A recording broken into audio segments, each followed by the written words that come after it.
আসুন আমরা সবাই তাদেরকে ডেকে নিই। Ladies and gentlemen, put your hand together. Help me welcome great leader, founder, Mintu and Nitu Manna.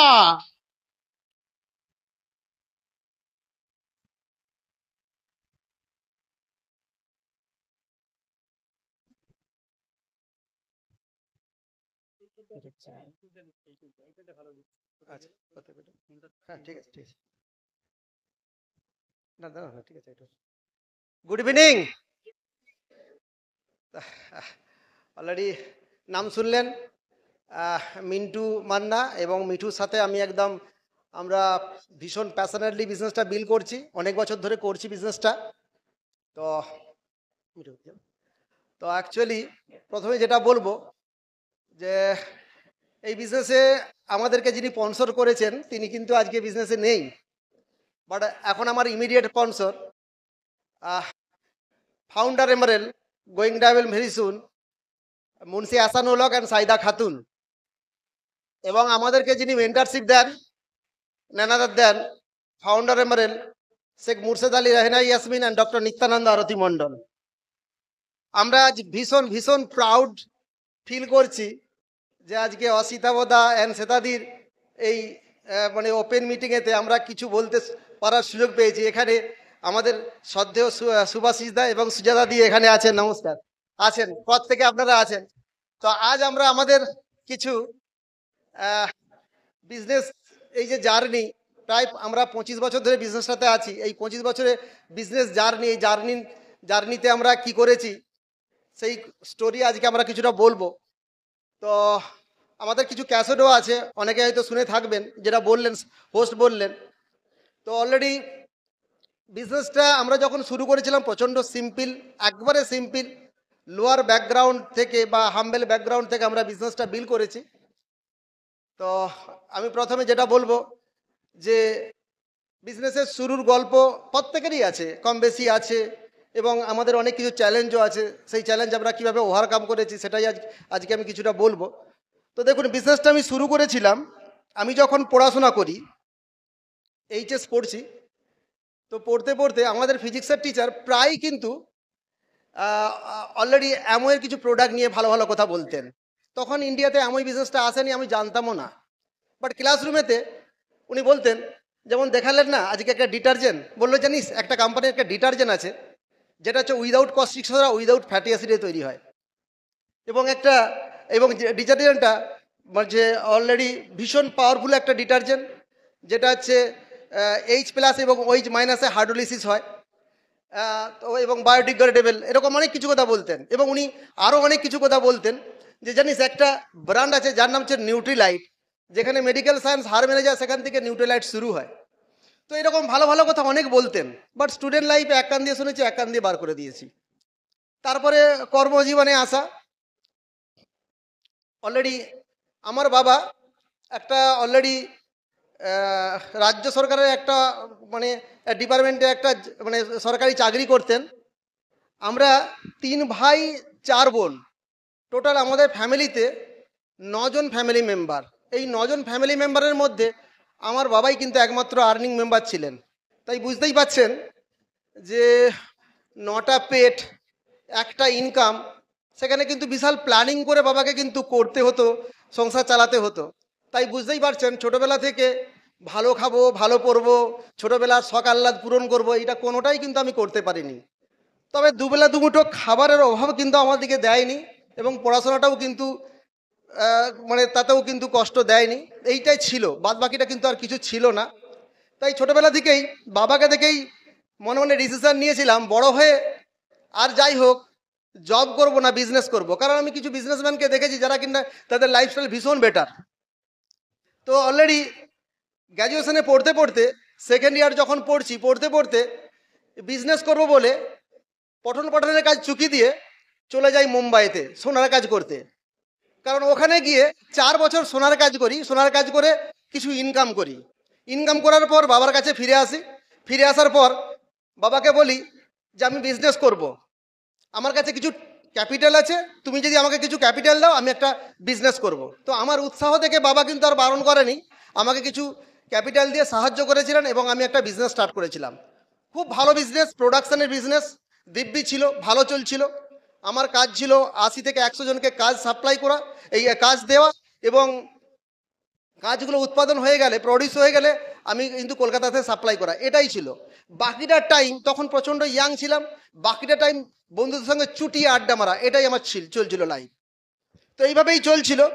আমার এই বিজনেস দেখে আমার বাবা মা মানে ফ্রেন্ডস প্রচণ্ড প্রাউড ফিল করতো, বাহ ছেলের মতো ছেলে হয়েছে, দারুণ করেছে।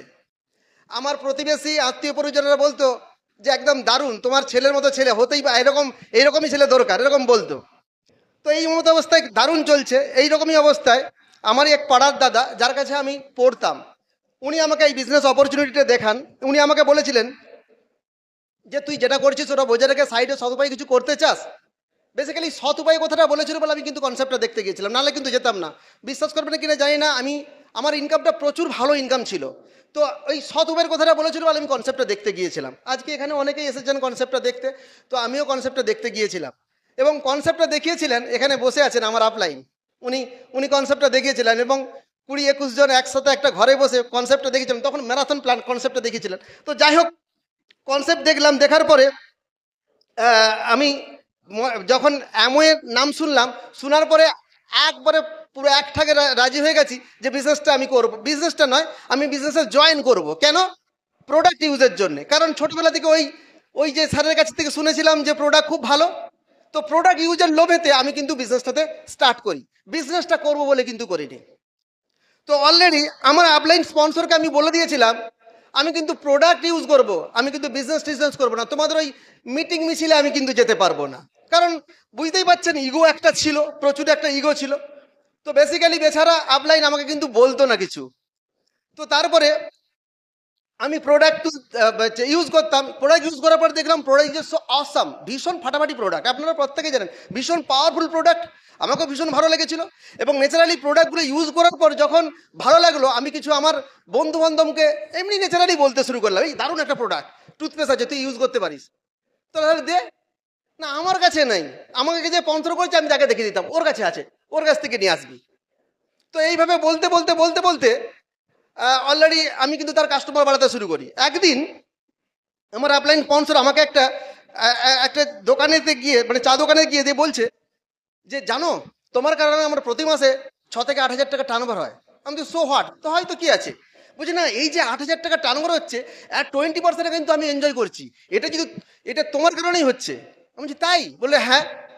তো আমি ম্যাথের স্টুডেন্ট, আমি জানি 20% মানে কত টাকা। আমি বললাম তাহলে আমি কাল থেকে আমি কিন্তু প্রোডাক্টটা তুলতাম না। আমি বললাম তাহলে কাল আমাকে করো, আমি প্রোডাক্ট তুলছি বলে আমি কিন্তু যা তুললাম দেখলাম সত্যিকারের ইনকাম হতে শুরু করলো। যখন এটা হলো ভাল লাগলো। তো এরপরে আস্তে আস্তে আস্তে আস্তে আস্তে আস্তে অলরেডি আমার হচ্ছে আপলাইন বারবার আমাকে বলতে শুরু করে তুমি একটা চলো না, তোমার দ্বারা বিজনেসটা হবে, তুমি একটা মিটিংয়ে চলো না, বারবার বলতো। আর আমি কিন্তু ওর দিকে কিন্তু বাহানা দিয়ে কিন্তু এড়িয়ে যেতাম। এইভাবে month after month, year after year চলতে শুরু করে, বাট বারবার ঘ্যান ঘ্যান করে বলতে শুরু করে এবং ওই আপলাইনদের পেছু ছুড়ানোর জন্য চলো তাহলে একটা মিটিং চলো। তো আমি গিয়েছিলাম সায়েন্সরি অডিটোরিয়ামে একটা মিটিংয়েতে এবং ওখানে গিয়ে পৌঁছে দেখি যা নেম সায়েন্সরি অডিটোরিয়াম গেটের কাছে ঢুকছি, প্রচুর লোক দাঁড়িয়ে বলছে স্যার টিকিট আছে, টিকিট আছে, এক্সট্রা টিকিট। আমি ভাই এ আবার কেমন বিজনেস রে বাবা, আবার টিকিট ডিমান্ড, তো টিকিট চাইছে। ওটা হলের ভিতরে ঢুকলাম, ঢোকার পর দেখছি ঝল পুরো খেঁচাখেঁচ ভর্তি, একবারে পুরো কানায় কানায় ভর্তি এবং আমার জন্য সিট সংরক্ষিত ছিল। আমি সিটে যেয়ে বসলাম এবং দেখলাম প্রচুর লোক রেড কার্পেটের উপর বসে আছে এবং ওখানেতে আমি দেখেছিলাম আজকের যারা এখানে অনেক আছেন, অনেক লিডার আছেন, যেমন আমি দেখেছিলাম শ্রদ্ধেয় অসিতা বোধ এবং সুজাদিকে, একটা জোরদার ক্লাপিং হতে পারে, সুভাষিস দা, সুজাদিদিকে এবং আরো হায়ার লিজেন্ডারি লিডারকে ওখানে দেখেছিলাম। আমি ওখানে দেখার পর আমি ভাবলাম, আমি কম্পেয়ার করে দেখছি আমি আর ওনারা, মানে আমি কম্পেয়ার করতে পারছিলাম না। মানে আমি আন্ডার গ্র্যাজুয়েশনও কমপ্লিট করিনি, আর আমি ওই সমস্ত কাপেলগুলোকে দেখার পরে মানে কি বলবো, ওরা পুরো হেলে গিয়েছিলাম। তো আমি 3 ঘন্টা মিটিং দেখার পরে ফিরে আসলাম, ফিরে আসার পর আপলাইনকে বললাম, আপলাইন আমি বিজনেসটা করব, আমি করতে চাই। তখন আমার আপলাইন বলল, দেখো বিজনেসটা বিল করতে গেলে তোমাকে কিন্তু মিটিং বুক সিটি ফাংশনে আসতে হবে। আমি বললাম, হ্যাঁ যা করার দরকার করব। কারণ দেখুন সাকসেস প্রিন্সিপালটা আগে থেকেই ছিল, তাই বলেছিলাম যা করা হয়তো করব, কিন্তু বিজনেসটা আমি করব। তো যখনই আমি করতে শুরু করলাম তখনই বাড়ি থেকে আর্গুমেন্ট আসতে শুরু করলো। কিছুদিন যাওয়ার পর বাড়ির মা বাবা বলতে শুরু করলো, তুমি কি এমন একটা বিজনেস স্টার্ট করেছো যার জন্য তোমার বিজনেসে, মানে আমার প্রাইমারি অকুপেশন যেটা ছিল, তোমার এই বিজনেসের মানে তুমি ধ্যান দিচ্ছ না, এইভাবে যদি করো তোমার বিজনেস লাটে উঠবে। তো এইভাবে বলতে শুরু করতো এবং বাড়িতে অশান্তি হতো। তারপরে যখন আমার আত্মীয় পরিজনরা আসতো তারা এসে বলতো যে ওকে আটকাও, কি যেন একটা বিজনেস স্টার্ট করেছে সাবান সাব্বুর বিজনেস, ওখানে যদি যাই পুরো বরবাদ করে দিবে, ওর তো টাকা শেষ করবে তোমাদের টাকাও শেষ করে দিবে। মানে একই আগুন তারপর আবার ঘি ঢালা, এরকম হতো। তো বাড়িতে অশান্তি বাড়তেই শুরু করে এবং এই যখন বাড়তে শুরু করে বাড়তে বাড়তে বাড়তে বাড়তে মানে যখন চরম সীমায় উপনীত হয়, তারপরে একদিন এসে সারেন্ডার। আমার আপলাইনকে এসে বলি, আপলাইন আমার দ্বারা বিজনেসটা হবে না, আমি বিজনেসটা করতে পারবো না, কারণ বাড়িতে প্রচন্ড অশান্তি। তো বাড়ির তো আমার তখন আমার আপলাইন মুর্শেদদা প্ল্যান প্রোগ্রাম করতে এসেছিল। মুর্শেদদা শুনলো, শোনার পরে বললো যে তুমি বেসিক্যালি কি করো। আমি তখন বললাম যে আমার একটা কনভেনশনাল বিজনেস আছে, তারপরে আমি বিজনেস করি। বলছে আর কি করো। আমি তখন কিন্তু যা করো সৎ মানে পুরো মানে তুমি পুরোটা বলো। তখন আমি বললাম যে দেখুন আমি তো এইটা করি, এটা করার পর আমার কনভেনশনাল বিজনেস আছে, ওটা করার পর আমি কি আমার বন্ধু বান্ধবের সঙ্গে আড্ডা মারি, মাঠে যাই, ফুটবল খেলি, হচ্ছে ক্লাবে যে ক্রাম খেলি, মানে সমস্ত সাংস্কৃতিক অনুষ্ঠানেতে যাই, বন্ধুদের সঙ্গে প্রচণ্ডভাবে আড্ডা মারি। বললো দেখো তুমি এমন বিজনেস করতে এসেছো মানে ভগবান তোমাকে কিন্তু এক্সট্রা 2 ঘন্টা টাইম দেবে না, তোমার হাতে 24 ঘন্টাই টাইম আছে। তাই একটা কথা তোমাকে বলতে পারি, তুমি যদি এই বিজনেসটা করতে চাও তাহলে কিছুদিনের জন্য ওই যে তোমার যেগুলো আছে বন্ধু বান্ধবের সঙ্গে আড্ডা মারা, এইগুলো তুমি কিছুদিনের জন্য বন্ধ করো। মানে 6 মাস 1 বছরের জন্য যদি বন্ধ করো তারপরে তুমি করবে, তাহলে দেখবে তোমার বিজনেসটা করার তুমি টাইম পাবে। আমি বললাম হ্যাঁ এটা করা যায়। যখন এটা কথা শুরু করলাম তখন বন্ধু বান্ধবের কিন্তু মধ্যে আর্গুমেন্ট শুরু হলো। বন্ধু বান্ধবরা প্রচন্ডভাবে চিড়াতে শুরু করলো। কেউ বললো কিরে তোদের কি বিজনেস এরকম শিখায় অসামাজিক হতে, মানে বন্ধু বান্ধবের সঙ্গে মিশছি না মানে আমি অসামাজিক। কেউ কেউ কেউ বলছে কিরে ও, কেউ যখন আসছি দেখতে পাচ্ছে বন্ধুদের সঙ্গে আড্ডা মারা বন্ধ করে দিচ্ছি, সব করে দিচ্ছি। একজন বন্ধু এসে বলছে এই ওকে ওকে আটকাবি না, ও এখন আমেরিকার প্রেসিডেন্ট হতে চলেছে। আবার কেউ এসে বলছে কিরে কত বাকি, তোর চেক কোথায়, তুই কবে সিলভার যাবি, বিভিন্ন রকম বলতো। এবং যখনই ওরা বলতো না আমার ভেতর দিকে একটা জেদ চেপে বসতো, তোরা বলছিস করে দেখাবো, বলছিস করে দেখাবো। হয়তো মেবি এরকম যদি না চিড়াতো তাহলে হয়তো আমি হয়তো করতাম না। তো এরকম বলতে শুরু করলো। এরকম বলার পরে কি করলাম যে চলো বিজনেসটা আমাকে কিন্তু শিখতে হবে। তো শিখতে যাব কোথায় না মিঠুর বাপের বাড়ির ওখানে, কারণ মিঠুর কাকু এমন বিজনেস করতো এবং ওখানেতে ওর দোকানেতে কিন্তু প্রতিদিন ইভিনিংয়েতে এই আমই বিজনেস শেখানো হতো এবং ওখানে আমি কিন্তু যেতাম। আর ওখানেতে গিয়ে মিঠুর সাথে আমার আলাপ। কিন্তু তারপরে কি হয়, আলাপের পর লাভ, দেন ম্যারেজ। বাট এটা আমি যত সহজে বললাম ততটা কিন্তু সহজ নয়। তো এটা কিভাবে হলো সেটা কিন্তু মিঠুই ভালো করে বলতে পারবে। তো আপনাদের প্রত্যেকের সহযোগিতা নিয়ে please help you welcome on stage Mithu. Welcome Mithu. Thank you. Good evening. নাম শুনলেন মিঠু মান্না। আমি আর মিন্টু খুব আনন্দের সহিত প্যাশনেটলি বিজনেসটা বিল্ড করছি। আমার আপলাইন মুন্সি আসানুল হক অ্যান্ড সায়দা খাতুন এবং আমার মেন্টার গুরু শেখ মুর্শেদ আলী অ্যান্ড রেহানে ইয়াসমিন এবং ডক্টর নিত্যানন্দন আরতি মণ্ডল। তো আজকে অসিতাপদা অ্যান্ড শ্বেতাদি এবং সুভাশিস দা অ্যান্ড সুজাতা দিকে আমি অসংখ্য ধন্যবাদ জানাবো, কারণ ওনাদের জন্য আজকে আমি এখানে কিছু বলার সুযোগ পেয়েছি। তো দেখুন, যেটা বলবো যে আমি এক গরিব ফ্যামিলি থেকে বিলংস করতাম এবং বাপের বাড়ির অবস্থা খুব খারাপ হওয়ার কারণেই ছোটবেলা থেকেই পড়াশোনার ফাঁকে ফাঁকে হাতের কাজ করে কিছু টাকা ইনকাম করে বাবাকে সাপোর্ট করতাম। ছোটবেলা থেকেই আমার ইচ্ছা ছিল বড় হয়ে কিছু করব। তার মেন কারণ ছিল আমার বাবারা 5 ভাই ছিল এবং আমরা একই ফ্যামিলিতে মানে একই বাড়ির মধ্যেই থাকতাম, কিন্তু রান্না হতো সবার আলাদা আলাদা। আর আমার কাকারা বড় বড় বিজনেসম্যান ছিল, দেখতাম কাকাদের সব ভালো ভালো জিনিস আসছে, রান্না হচ্ছে, সুন্দর সেন্ট উঠছে, আমরা দেখতে পেতাম, সুন্দর সেন্টটাও আমরা নিতে পেতাম, কিন্তু আমরা খেতে পেতাম না। তো সেই জন্যেই ছোটবেলা থেকেই একটা বড় লোক হওয়ার আমার একটা ভীষণ একটা নেশা ছিল যে আমি একদিন রিচ পার্সন হব। সেই জন্য বিলাসিতা কি জিনিস আমি জানতাম না। ছোটবেলা থেকে আমি প্রচুর পরিশ্রম করতাম। তো ওই সময় মিন্টু আমার কাকার দোকানে আসতো বিজনেস শেখার জন্য। ওইখানেই মিন্টুর সাথে আমার পরিচয় হয় এবং মিন্টুর মুখে বিজনেসের কথা শুনে আমার ভীষণ ভালো লাগে। আমি তখন মনে মনে ভাবলাম যে এই একমাত্র বিজনেস যেটা মানে অল্প পুঁজিতে প্রচুর বড় বিজনেস করা যায় এবং প্রচুর টাকা ইনকাম করা যায়। অমনিতেই আমার একটা বড় লোক হওয়ার শখ ছিল। তো সেই জন্য আমি কি করলাম, আমার স্বপ্নটাকে বাস্তবে রূপায়িত করার জন্য আমি মিন্টুকে প্রথম ভালোবাসার প্রপোজাল দিলাম এবং আমার উদ্দেশ্য ছিল এক ঢিলে দুটো পাখি মারবো।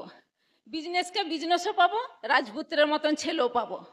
আবার মনে মনে আবার এটাও ভাবতাম মিন্টু কি আমাকে পছন্দ করবে। আবার এটাও ভাবতাম যে করবে, পছন্দ না করবে একবার বলেই দেখি, বলে পস্তাবো, না বলে পস্তাবো না।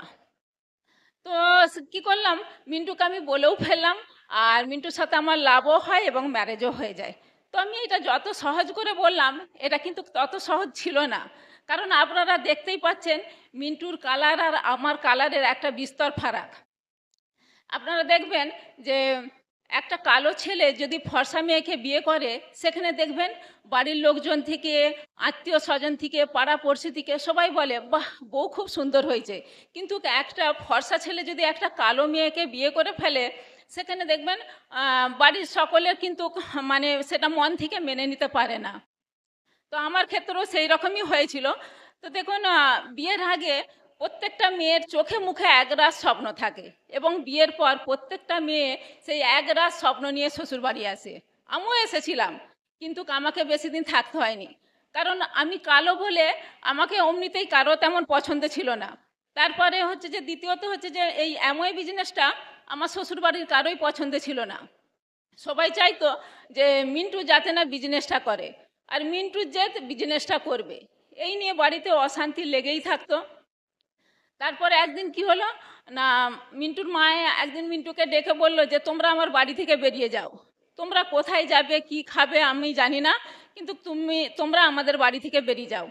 তো ওই সময় মিন্টুর তেমন কিছু ইনকাম ছিল না, কারণ মিন্টু তখন 9% ছিল আর একটা যে কনভেনশনাল বিজনেস ছিল সেটাও উঠে গেছে। তো আমি তখন মিন্টুকে বললাম তোমাকে কিছু চিন্তা করতে হবে না, আমি যে হাতের কাজটা করতাম আমি সেইটা আবার শুরু করব, আমি ঘর ভাড়া দেবো, আমি সংসার চালাবো, তুমি শুধু বিজনেসটা একটু সাকসেস হয়ে দেখাও।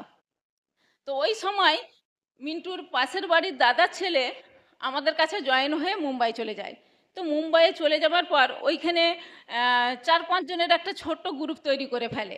আমি তখন মিন্টুকে বললাম আমরা তো অনেক দিন ধরে এখানে বিজনেসটা গ্রো করার চেষ্টা করছি, আমরা তো সেই মতনভাবে বিজনেসটা গ্রো করতে পারছি না, তো তুমিও তো একবার মুম্বাই যেয়ে দেখতে পারো, শুনেছি নাকি মুম্বাই স্বপ্নের নগরী, যেই যায় তারই স্বপ্ন পূরণ হয়। তো আমার এই বলাতে মিন্টু এক কথায় রাজি হয়ে যায়। তো সেখানে ওই সময় আমি প্রেগনেন্ট ছিলাম, কিন্তু তা সত্ত্বেও মিন্টু আমাকে ভাড়া বাড়িতে রেখে মিন্টু মুম্বাই চলে যায়। তো মুম্বাই চলে যাবার পর সত্যি সত্যি আমাদের বিজনেসটা এত সুন্দরভাবে গ্রো হতে শুরু করলো, ওইখান থেকে আমরা silver, gold, platinum, founder platinum, Sapphire, founder Sapphire, এমনকি আমরা এমআরএল চলে যাই। আমার বড় মেয়ে যখন জন্ম হয় তখন আমরা গোল্ড প্রডিউসার হই, আর তারই 1.5 বছর পরে আমার ছোট মেয়ের জন্ম হয়ে যায়।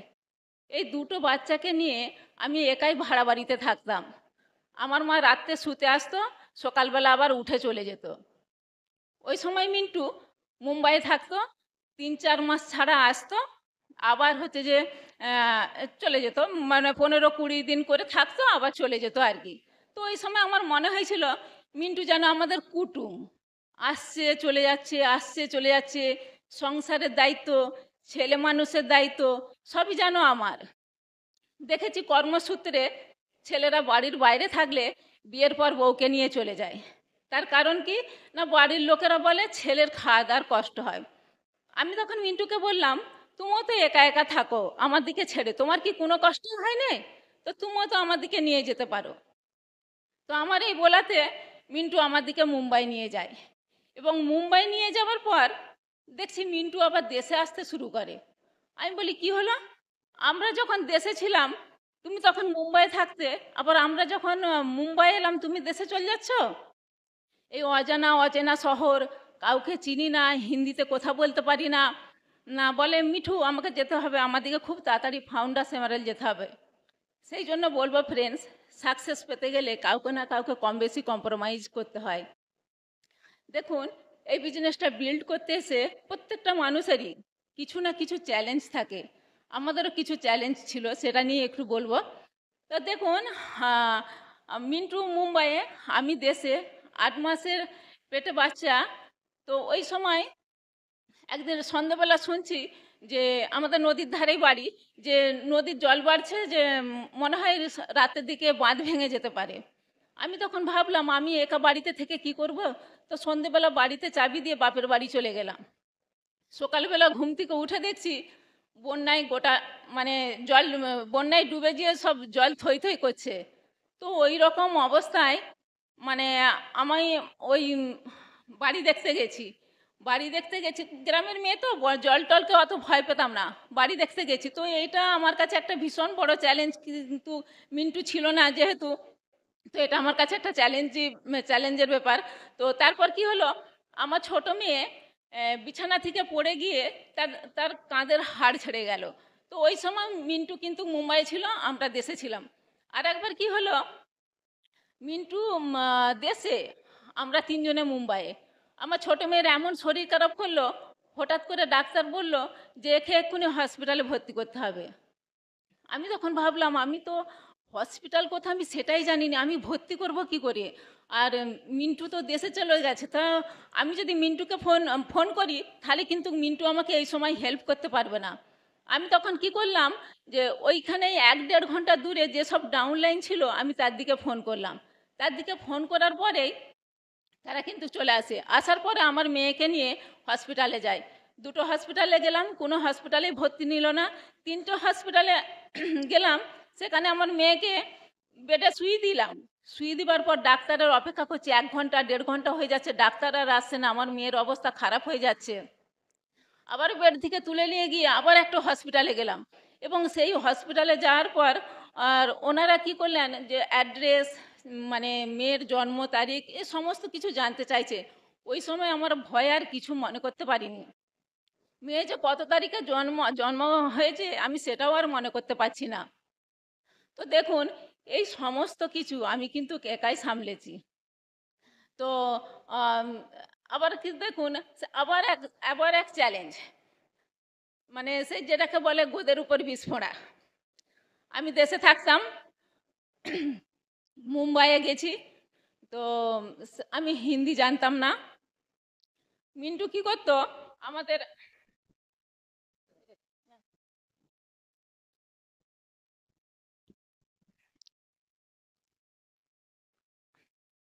আমাদের মানে 3 জনকে নিয়ে ওপেন মিটিংয়ে যেত। প্রত্যেকটা ওপেন মিটিংয়ে যেত। মানে মানে কি বলবো, মুম্বাইয়ে ট্রেনে এত ভিড় হয়, এই 2টো বাচ্চাকে নিয়ে ওপেন মিটিং অ্যাটেন্ড করা আমার কাছে ভীষণ একটা চ্যালেঞ্জ। তারপর কি হলো,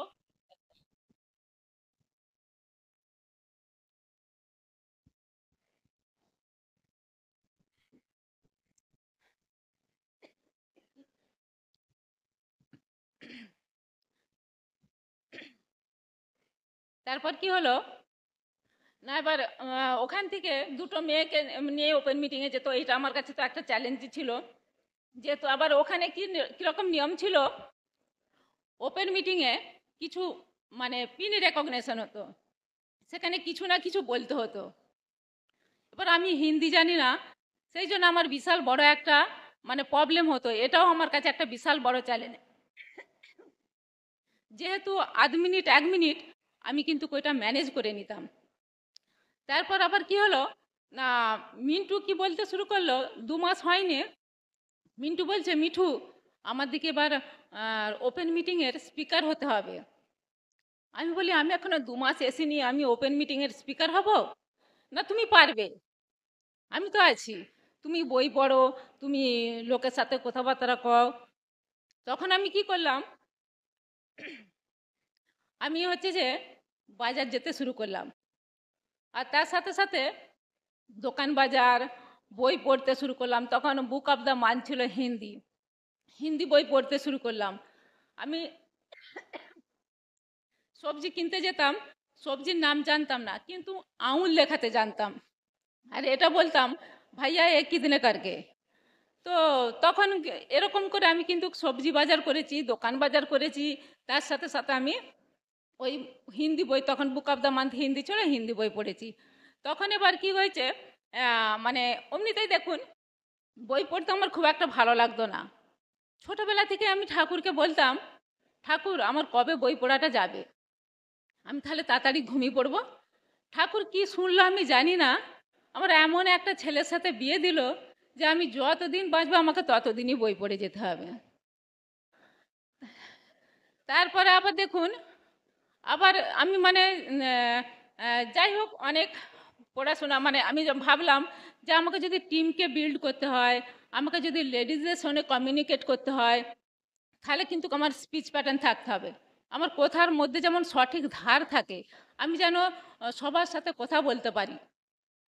সেই জন্য আমি বই পড়তে শুরু করলাম, এবং তার সাথে সাথে অনেক পরিশ্রম, অনেক মানে পড়াশোনা করার ফলে আমি কিন্তু দুটো ওপেন মিটিং করে ফেলি, দাদর এবং আন্ধেরিতে। ওইখানে দুটো ওপেন মিটিং করার পরে তারপরে আবার মিন্টুর আবার নতুন নাটক শুরু হলো। মিঠু, আমরা তো মুম্বাইয়ে, আমাদের বিজনেসটা পুরো মুম্বাইতেই। তো আমাদের এখানে হচ্ছে যে মানে যত জায়গায় ওপেন মিটিং হয় তত জায়গায় আমরা দুজনে ওপেন মিটিং করব। আমার তো মানে ওইটা ওর নেশা, মিটিং করা, মিটিংয়ে যাওয়া ওর নেশা। কিন্তু আমার ভয়ে বুক ডিপ ডিপ করতো, কারণ আমি হিন্দি জানি না ভালো। তো আবার কোথায় নিল ওপেন মিটিং, না বরিবলিতে ওপেন মিটিং নিয়ে নিল। এবার মিটিংয়ে ওপেন মিটিংয়ে মানে মিটিং করতে যাচ্ছি, মানে ওয়েস্টার্ন রেলওয়েতে এত ভিড় হয়, মানে বলে বোঝানো যাবে না। মানে মৌচাকের মতন ভিড়, এই ট্রেন আসছে ভর্তি হয়ে যাচ্ছে, 5 মিনিট 2 মিনিট ছাড়া ট্রেন আসছে ভর্তি হয়ে যাচ্ছে। আমার তো দেখেই গলা শুকিয়ে যাচ্ছে। আমি বলি কি করে উঠবো, না বলছে তুমি কিছু চিন্তা করো নি, আমি তো তোমার পেছনে আছি, তারপরে লোক আছে তোমাকে টেনে তুলে দেবে, আবার ধাক্কা দিয়ে নিচে নামিয়ে দিবে। তবে তুমি কিন্তু শক্ত হয়ে দাঁড়িয়ে থাকো, পড়ে যেওনি, যেমন পড়ে গেলে আর তোমাকে তুলতে পারবো নি। তো দুটো ট্রেন ছেড়ে দিলাম, ভেজাল হচ্ছে দেখে, দুটো ট্রেন ছেড়ে দিয়েছি। তারপরে আবার আর 3 নাম্বার ট্রেনটা আসছে,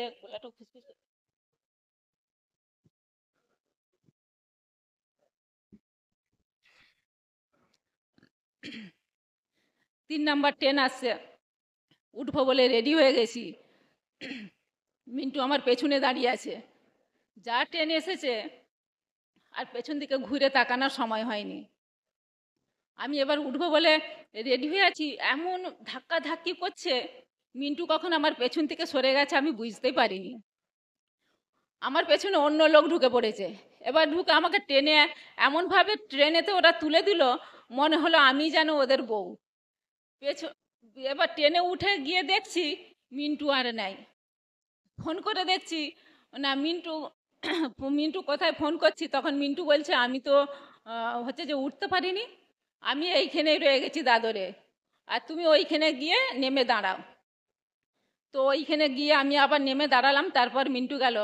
না আবার 4 মাস হয়নি, মিন্টু আবার আমাকে বলছে, মিঠু আমার দিকে এবার বিবিএস সার্কিটে যেতে হবে, কোলাপুর, সাংলি, সাতেরা।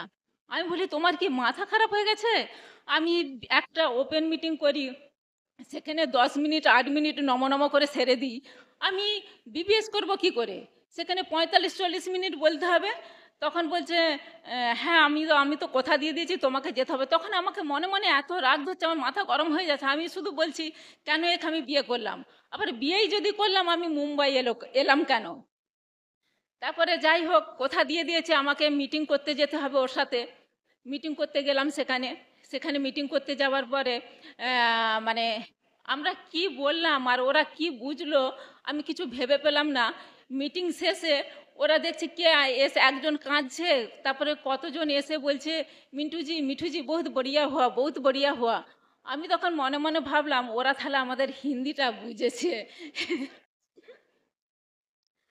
তো দেখুন সেই জন্যই বলবো, দেখুন যে এই সাকসেসফুল মানে সাকসেস, এই যে মানে এই বিজনেসটা সফল হওয়া শুধু মিন্টুর একার স্বপ্ন ছিল না, এটা কিন্তু আমাদের দুজনের কমন গোল ছিল। আমি কিন্তু কোনোদিন আর্গুমেন্ট খাড়া করতাম না, যেহেতু বিজনেসে ধনী হওয়ার শখ ছিল সেই জন্য আমি কোনো আর্গুমেন্ট খাড়া করতাম না। আর সব সময় দুজনেই কিন্তু আমরা ছোট ছোট গোল সেট করতাম এবং সেটাকে নিয়েই কি করে অ্যাচিভ করা যায় সেটাই আপলাইনের কাছে বসতাম, দফায় দফায় বসতাম, প্ল্যানিং করতাম এবং আপলাইন যা বলে দিত তার কথা মতন কিন্তু আমরা দুজনে কম বেশি কাজ করে গেছি। মিন্টু অবশ্য বেশি কাজ করেছে, কিন্তু আমি যতটা পেরেছি ফিজিক্যালি মেন্টালি আমি দুইভাবে আমি কিন্তু ওকে হেল্প করেছি এবং আমাদের ছোট ছোট যে গোলগুলো ছিল সেগুলো অ্যাচিভ করেছি এবং আমাদের কিন্তু সেলফ কনফিডেন্সটা আমরা বাড়িয়েছি। দেখুন এই বিজনেসের সাথে সফল হতে গিয়ে আমাদের প্রচুর কষ্ট করতে হয়, কারণ আমি দেখেছি মিন্টুকে সামান্য একটা ব্রাশ একটা মাজন বিক্রি করতে যাওয়ার জন্য 10-12 কিলোমিটার সাইকেল চালিয়ে বিক্রি করতে যেত, কখনো নিত আবার কখনো নিত না, কখনো আবার অর্ডার পেত, এইরকম করে আসতো। এবং তখন ছিল কি রিলিজিয়াস কমিটমেন্ট ছিল 50 পিপি, সেই 50 পিপি করার জন্য আমরা কিন্তু মানিটাকে আমরা কিন্তু সেভ করতাম, টাইম মানি আমরা প্রথম দিকে কিন্তু ভালোভাবে সেভ করা শিখে গেছিলাম। কারণ আমাদেরকে আপলাইন যা শিখেছে, যেহেতু আমাদের টাকা পয়সা ছিল না, যাতে টাকা পয়সা তাড়াতাড়ি ইনকাম করতে পারি সেই জন্য আপলাইন যা শিখেছে আমরা কিন্তু আপলাইনের কথা মতনই চলেছি। তখন দেখুন যখন নতুন বিয়ে হয়েছে তখন প্রত্যেকটা হাজব্যান্ড ওয়াইফেরই একটা স্বপ্ন থাকে যে বিয়ের পর কোথাও বেড়াতে যাব কিংবা কোথাও কোনো হোটেলে খেতে যাব, এরকম একটা স্বপ্ন থাকে না। মিন্টু বলল, মিঠু আমরা যদি কোথাও বেড়াতে যাই তাহলে কিন্তু আমাদের টাকা পয়সা খরচা হয়ে যাবে, তারপরে সেখানে সময়ও নষ্ট হবে। আমি ভাবলাম হ্যাঁ ঠিকই বলছে। আবার যে কোনো জিনিস যে হোটেল থেকে কিনে এনে খাবো কি হোটেলে গিয়ে খাবো সেটাও আবার আমাদের ভাবতে হতো, চিন্তা করতে হতো। আমি তখন ভাবতাম যে একবার 1.5 ঘন্টা 2 ঘন্টার জন্য হোটেলে বসে খেতে যাব, তার জন্যে 2-2.5 হাজার টাকা খরচা হয়ে যাবে, তাহলে থাক তাহলে যাব না। তো এই করে আমরা কিন্তু আমাদের যেসব স্বপ্ন ছিল আর ছিল এইগুলো আমি অনেক কিছু জিনিসই আমরা কিন্তু পসপন করেছি, কিন্তু বিজনেসের ক্ষেত্রে যা করণীয় কাজ সেইগুলো কিন্তু আমরা সব কিন্তু ঠিকভাবে করে গেছি। বই কিনা, ক্যাসেট কিনা, প্রত্যেকটা ফাংশানে যাওয়া, এইগুলো কিন্তু আমরা সব করে গেছি। তার সাথে সাথে দেখুন আমরা কিন্তু টাইমও কিন্তু খুব দুজনেই কিন্তু পাংচুয়াল, টাইম নিয়ে খুব পাংচুয়াল এখনও আছি। কিন্তু দেখুন টাইমটা আমরা কি করে ম্যানেজ করব। দেখুন মিন্টু তো খুব হচ্ছে যে সিনেমা দেখতে, এত সিনেমা দেখতে মিন্টু পছন্দ করতো যে কি বলবো। আমার তো ওসব কোনো সিনেমা ওই নেশা টেশাই ছিল না, আমার শুধু ইনকামের নেশা, আমার ওসব নেশা ছিল না। মিন্টু দেখতো দিলওয়ালে দুলহনিয়া লে যায়েঙ্গে, 8 থেকে 10 বার দেখেছে, তারপর লোককে প্রমোটও করেছে, বিজনেসও বাড়িয়েছে তাদের। তারপর একদিন কি হলো, নিজে বলতে শুরু করলো, বিজনেসে আসার পর বলতে শুরু করলো যে আমি আর সিনেমা দেখবো না। কেন সিনেমা দেখবে না? না ওদের সিনেমা দেখতে গেলে আমার যাওয়া আসাতেই 2 ঘন্টা চলে যাবে, আবার আমি হচ্ছে যে মিটিংয়ে এই সিনেমা দেখবো যখন তখন 3 ঘন্টা, মানে মোটামুটি আমার একবেলা পুরো শেষই হয়ে যাবে, আমি সিনেমা দেখতে আর যাবো না। তো বরং আমি এমন কাজ করব লোকে যেন আমাকে টিকিট কেটে দেখতে আসে। পুরো চেঞ্জ হয়ে গেল। তো সেই জন্য বলবো উম, তো আমরা কিন্তু এরকম করে টাইম মানি আমরা কিন্তু দুটোই কিন্তু ম্যানেজ করেছি। এবং দেখুন প্রোডাক্ট ইউজের ক্ষেত্রে মিন্টু আমাকে একবারটি আর্টিস্টের প্রোডাক্ট দিয়েছে। আমি গরিব ঘরের মেয়ে, আমাকে যদি হুট করে একটা 1500 টাকা দামের প্রোডাক্ট দিয়ে দেয় তো সে তো আমার গাছ থেকে পড়ে যাওয়ার মতন। আমি বলি তোমার কি মাথা খারাপ হয়ে গেছে, আমাকে এই 1500 টাকা দামের প্রোডাক্ট দিয়েছো, তুমি বিক্রি করে দাও। কারণ তুমি যদি এটা বিক্রি করে দিতে পারো তুমি তো আবার পরের মাসে আমাদেরকে প্রোডাক্ট তুলতে হবে, সেটা না হলে হবে কি করে আমি যদি এটা খরচা করে ফেলি। মিন্টু তখন আমাকে বলেছিল যে মিঠু এইটা তোমার দামি বলে মনে হচ্ছে, কিন্তু তুমি যদি এই প্রোডাক্টটা ইউজ করার পর 4 থেকে 5টা সেট বিক্রি করতে পারো, প্রোডাক্টের দাম তো দূর কি বাদ, তোমারটা কিন্তু পুরোই ফ্রি হয়ে যাবে। তো সেই থেকে কিন্তু আমরা কিন্তু সমস্ত প্রোডাক্ট ইউজ করতে আমি কিন্তু সমস্ত প্রোডাক্ট ইউজ করতে লাগলাম। এবং ইউজ করার পর আমি কিন্তু রিটেলিংও করতাম। আমি বিউটির প্রোডাক্ট এবং হচ্ছে যে আমি হোম কেয়ারের প্রোডাক্ট আমি রিটেলিং করতে পারতাম, কিন্তু আমি হচ্ছে যে নিউট্রিলাইট আমি ততটা বিক্রি করতে পারতাম না। কিন্তু আজকে আমাদের দুজনকে দেখে আজকে লোকে বলে যে তোমরা এত এনার্জেটিক কি করে। তারা কিন্তু আজকে যে বৌদি, বৌদির থেকে কি দাদার থেকে আমরা কত ছোট, কিন্তু তা সত্ত্বেও দাদা তুমি বৌদি এখনো কত স্ট্রং আছো, তোমাদের কোনো রোগ জ্বালা নেই। আমাদের এই সুগার, থাইরয়েড, উমুক তুমুক নানা রকম রোগ ধরে গেছে। তো তারা এখন কি করে, এখন আমাদের দেখে তারা কিন্তু আমাদের কাছ থেকে প্রোডাক্ট নেয়। তো দেখুন, সেই জন্য বলবো যে আমরা এই বিজনেসটা করার জন্য আমরা কিন্তু প্রচুর কষ্ট করেছি। আজকে আমরা ফাউন্ডার্স এমআরএল, আর হচ্ছে যে আজকে আমি আর মিন্টু ম্যাক্সিমাম টাইম আমরা দুজনে একসঙ্গে কাটাতে পারি। আমার দুটো মেয়েকে আমরা একটা ভালো স্কুলে ভর্তি করাতে পেরেছি। এবং তার সাথে সাথে বলবো যে হচ্ছে যে আজকে আমি একদিন আমাদের বাড়ি ছিল না, আমার দিকে বাড়ি থেকে তাড়িয়ে দিয়েছিল, কিন্তু আজকে আমরা এই বিজনেসটা থেকে আজকে আমরা একটা স্টার হোটেলের মতন একটা বাড়িতে থাকতে পারি। একদিন মানে আমার বাপের বাড়ির তো অবস্থা খারাপ, আগেই বললাম। তো তেমন আমার জামা ছিল না, কোথাও আত্মীয় বাড়ি যাওয়ার জন্যে আমার কাকার মেয়ে জামা চেয়ে আমাকে পরে যেতে হতো। তো সেই জায়গায় আজকে মিন্টু আমাকে শপিং করাতে নিয়ে গেলে একটা জায়গায় আমাকে 3-4টে কিনে দেয়। আর এক সময় মানে কোথাও ঘুরতে যেতে পারিনি, টাকা পয়সার অভাবে কোথাও বেড়াতে যেতে পারিনি। কিন্তু আমরা সেই 2009 সাল থেকে ওয়ার্ল্ড ট্যুর যাওয়া শুরু করেছি। আর আমি 9 সাল থেকে যাই না, আমি 10 সাল থেকে শুরু করেছি আমার ছোট মেয়েকে নিয়ে। সুইজারল্যান্ড দিয়ে আমি আমার যাত্রা শুরু করেছিলাম। তো আমরা সেই 9 সাল থেকে এখনও মানে একটা ওয়ার্ল্ড ট্যুর ছেড়ে আমরা প্রত্যেকটা ওয়ার্ল্ড ট্যুরে আমরা গেছি। তো দেখুন, কিন্তু আমাদের এর কোনো মানে ক্রুজের অভিজ্ঞতা ছিল না। অনেক তো ওয়ার্ল্ড ট্যুর গেছি, Switzerland, Australia, Canada, Paris, Dubai, Singapore, Indonesia, প্রচুর জায়গা গেছি, কিন্তু আমাদের মানে ক্রুজের অভিজ্ঞতা ছিল না। কিন্তু সেই ক্রুজের অভিজ্ঞতাটাও আমরা কিন্তু ফুলফিল করি 2000 মানে 2022-এ আমরা কিন্তু ওইটাও ফুলফিল করে ফেলি। তো দেখুন, আমরা কখনো ভাবতেই পারিনি মানে ক্রুজ এত সুন্দর, এত ভালো হয় বলে। তো দেখলাম ক্রুজ তো নয়, যেমন 10-12 তলা একটা 5 স্টার হোটেল জলের মধ্যে ভাসছে, তার মধ্যে শপিং মল আছে, থিয়েটার হল আছে, ক্যাসিনো আছে, বার আছে, সুইমিং পুল আছে, হোটেল আছে, সমস্ত কিছু আছে, এবং সমস্ত সারা দিন রাত খাওয়া ফ্রি। এক সময় মানে হোটেলে যেতে পারতাম না পয়সার অভাবে, কিন্তু ওইখানে ওই যখনই ওয়ার্ল্ড ট্যুর যায় ওই সবগুলো সব পশিনি, যা মন চায় যেমন খুশি করে খেয়ে আসি। তো সেই জন্যে বলবো দেখুন, আর একবার কি হয়েছিল দেখুন, আমি একবার দিল্লিতে ছিলাম, আর আমার ছোট মেয়ের বয়স 2.5 বছর ছিল, আর বড় মেয়ের বয়স 4 বছর ছিল। তো ওই সময় আমি গোডাইমনে চলে গিয়েছিলাম একবার, আমার মেয়ে দুটোকে প্রতিবেশীর বাড়িতে রেখে আমি চলে গিয়েছিলাম। তো আমাকে ওই সময় অনেকে অনেক কিছুই বলেছে যে হ্যাঁ রে, তোর মায়ের আক্কেল কী রে, এইটুকুন দুধের বাচ্চাকে ছেড়ে তোর মা হচ্ছে যে দিল্লি চলে গেল। সেই জন্য বলবো সেই দিন আমাকে অনেকে অনেক কিছু বলেছিল, কিন্তু আজকে আমি আমার মেয়েদের জন্য যা ছেড়ে রেখে যাব, মেয়েদের জেনারেশন তো দূর কি বাত, তার পরবর্তী জেনারেশনের কোথাও ভাবতে হবে না। কিন্তু আ- আমি আমি চলে গিয়েছিলাম বলে অনেকে অনেক কিছু বলেছিল, কিন্তু আমি আমার মেয়ের দিকে আমি সিঙ্গাপুর, দুবাই ঘুরিয়ে আনতে পেরেছি, কিন্তু যারা বলেছিল তারা কি পেরেছে, তারা পারে না। তো সেই জন্য বলবো যে দেখুন, মানে আজকে অনেক লেডিস এখানে আছেন, তো সবাইকে বলবো দেখুন আজকে লেডিস কোনো অংশেই কম নয়। আজকে দিকে দিকে লেডিস এম্পাওয়ারমেন্টের চর্চা চলছে, এবং আজকে লেডিসরা ট্রেন চালাচ্ছে, প্লেন চালাচ্ছে, টোটো, অটো, মানে সমস্ত কিছু, চাষবাস, সজা, সমস্ত কিছু মেয়েরা সমস্ত কিছু করছে, কোনো অংশে পিছিয়ে নাই।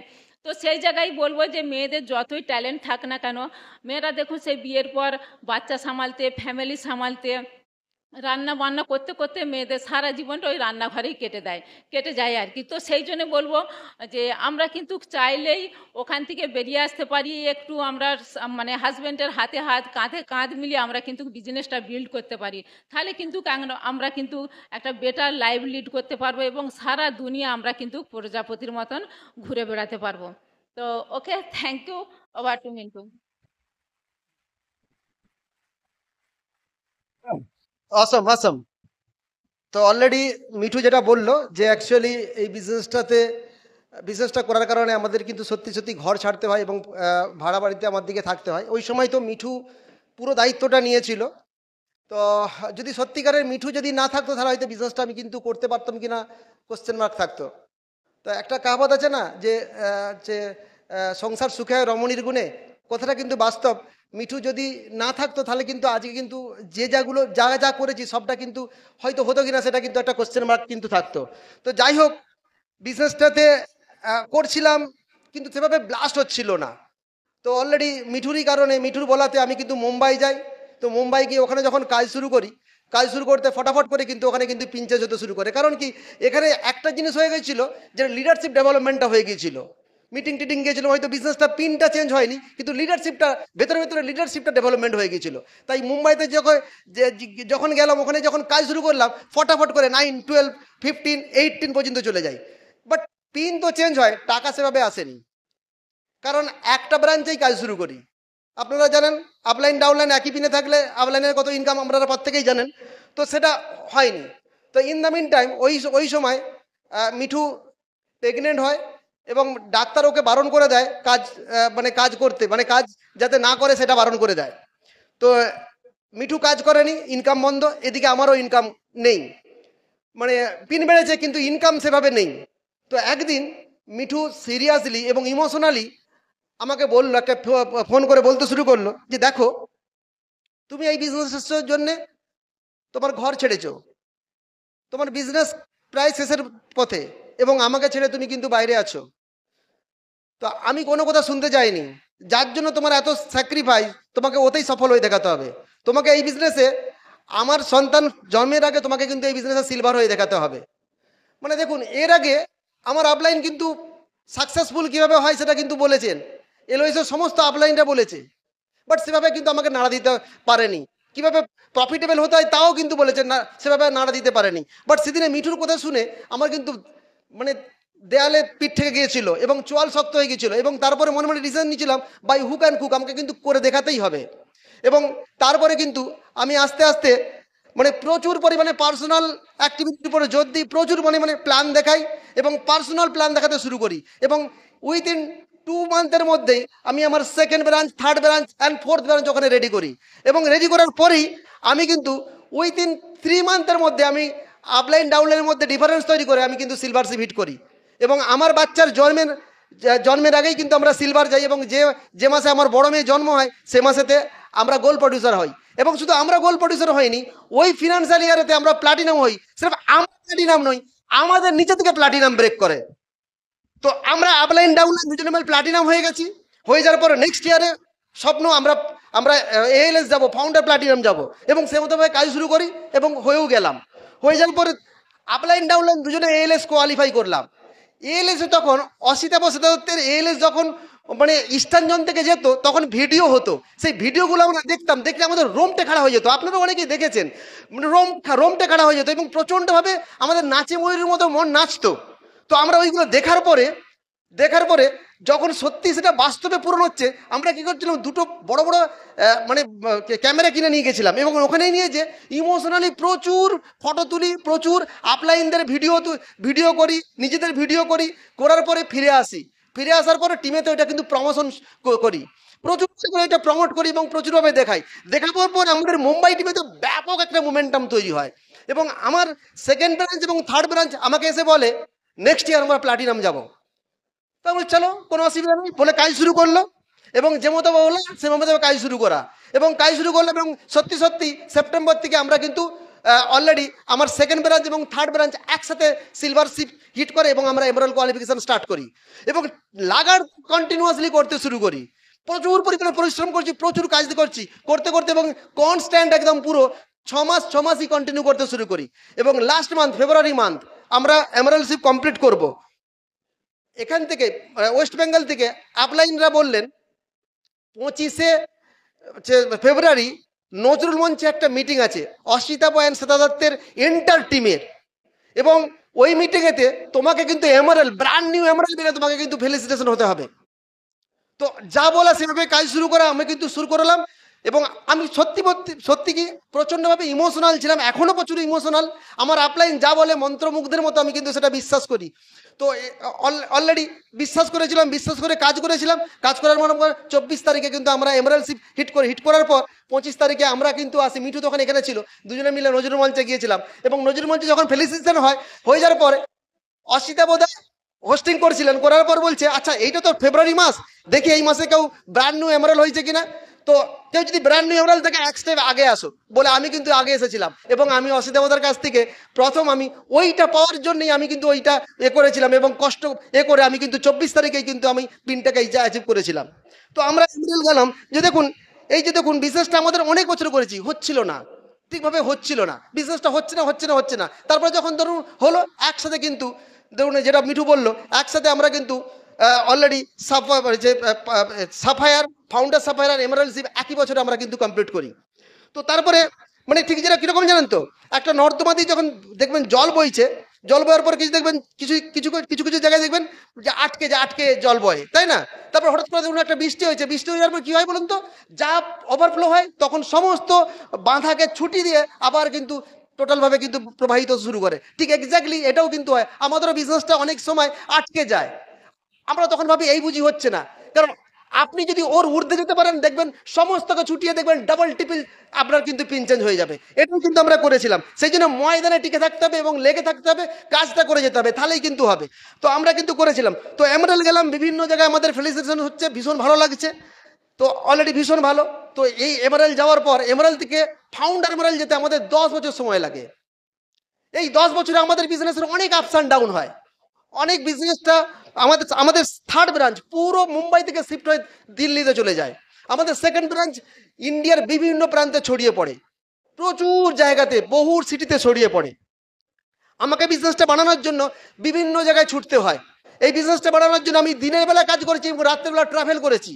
আমার এমনও মনে আছে যে মুম্বাইতে রাত্রি 12টার সময় ফ্লাইট ধরতাম দিল্লি যাওয়ার জন্যে, এবং দিল্লিতে 2:30টার সময় গিয়ে এয়ারপোর্টে গিয়ে রাত্রিতে বসে থাকতাম।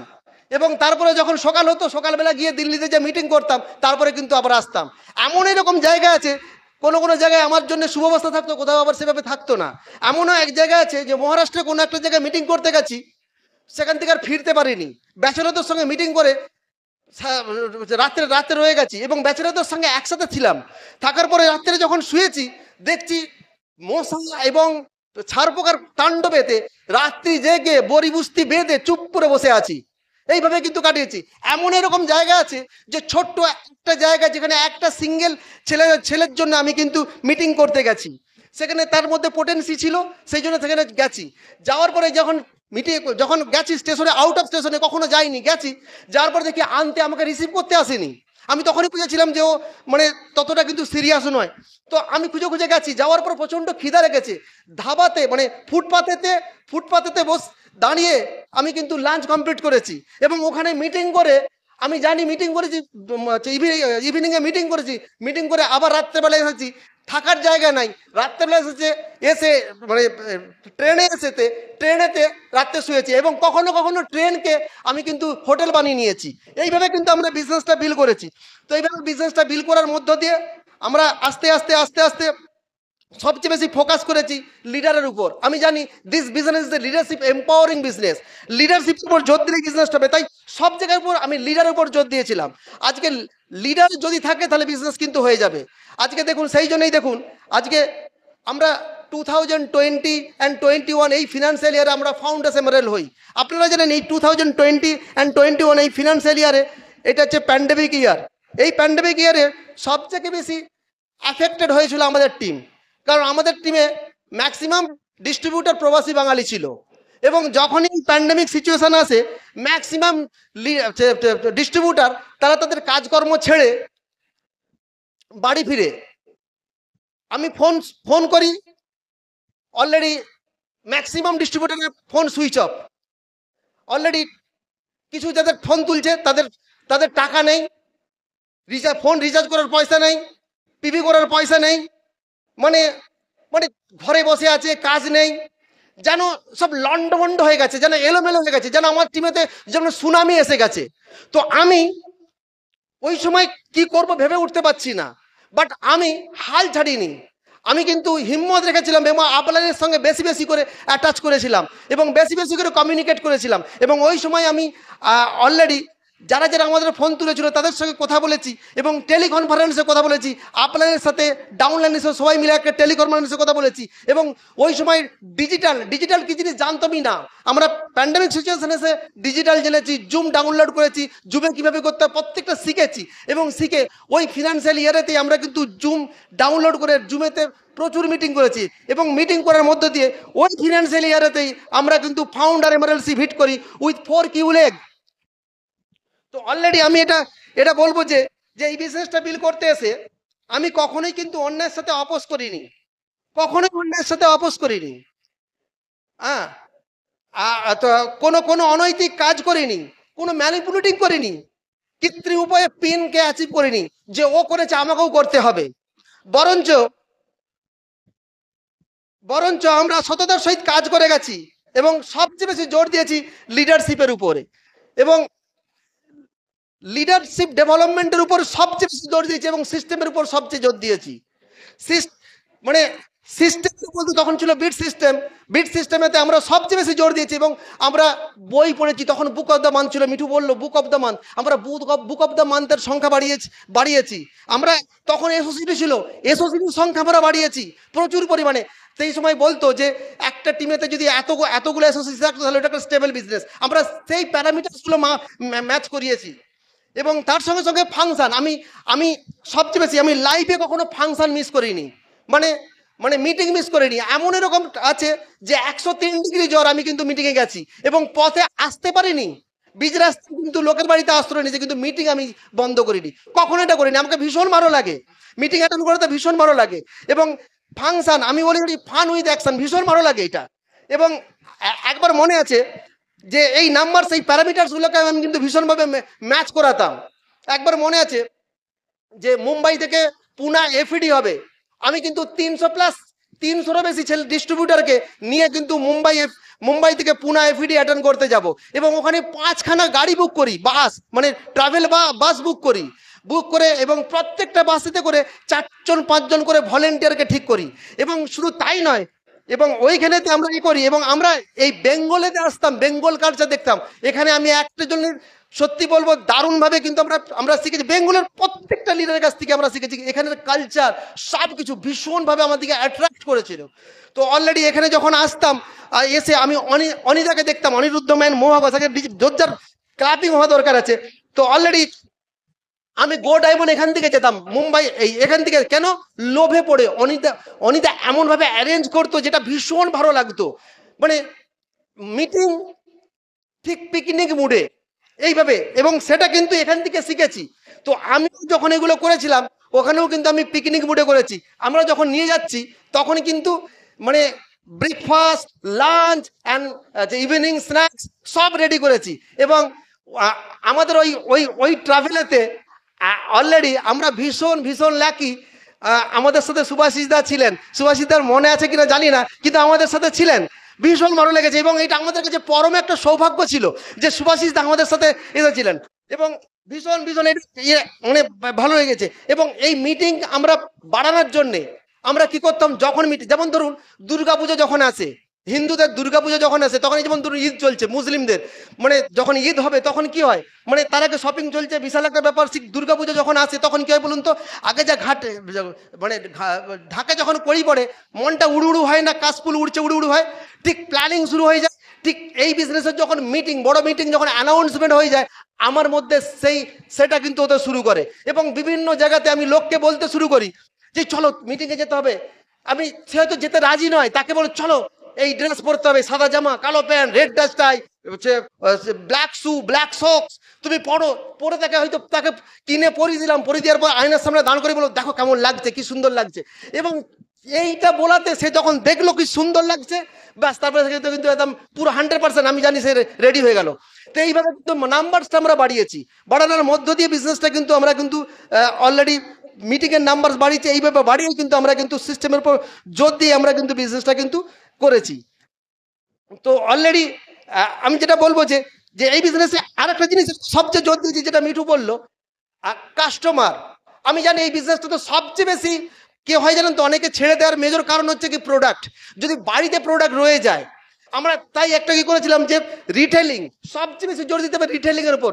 মোর দ্যান 80% যদি আপনি আপনার যা প্রোডাক্ট পারচেসিং করছেন সেই প্রোডাক্টটা যদি রিটেলিং হয়ে যায়, তাহলে 80% আমার কাজ কমপ্লিট হয়ে গেল। সেই জন্য রিটেলিং এর উপর সবচেয়ে বেশি জোর দিতাম। এবং রিটেলিং করার জন্য আমরা জানি যে এমন প্রোডাক্টকে দামি বলে অনেকে বলে, আমিও বলতাম দামি, কিন্তু সত্যি সত্যি কি এমন প্রোডাক্ট দামি? কি মনে করেন দামি কি এমন প্রোডাক্ট? এইটা যদি বলেন, আমি বলবো যে অনেকে বলবে দামি, আমিও কিন্তু দামি বলি।